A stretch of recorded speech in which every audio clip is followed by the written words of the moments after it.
22-year-old Mathew Cramer will spend the rest of his life in prison for murdering and dismembering 55-year-old Shane Nguyen.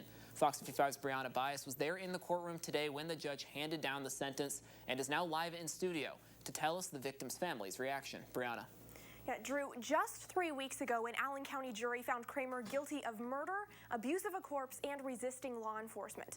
That jury also recommended life in prison without the possibility of parole. So the results of today's sentencing hearing were no mystery to the defendant.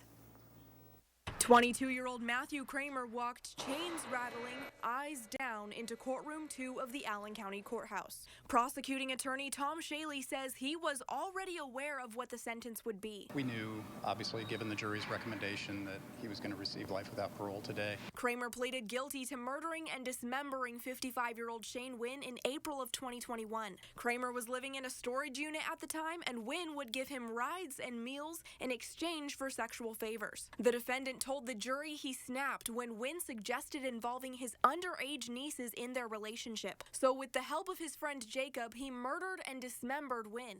I think that the thing that was interesting about this afternoon was hearing the perspective from the family. Nguyen's wife Dawn wrote a letter to Cramer describing her pain. 2 of her friends read it to the courtroom while holding up photos of the victim with his family, working at the Red Cross, and interacting with the kids he volunteered with. She wrote to Cramer, quote, "Your horrific, unnecessary, torturous crime has impacted our family. Our loving family has been destroyed." I hope that seeing that brought home a little bit to him what he did and how his actions impacted so many lives in this case. Cramer slowly nodded his head while listening to the family's statement and told them, quote, "I wish I could take it back and I just apologize." Nguyen's family and friends left the courtroom wiping away tears and hugging each other. A somber victory.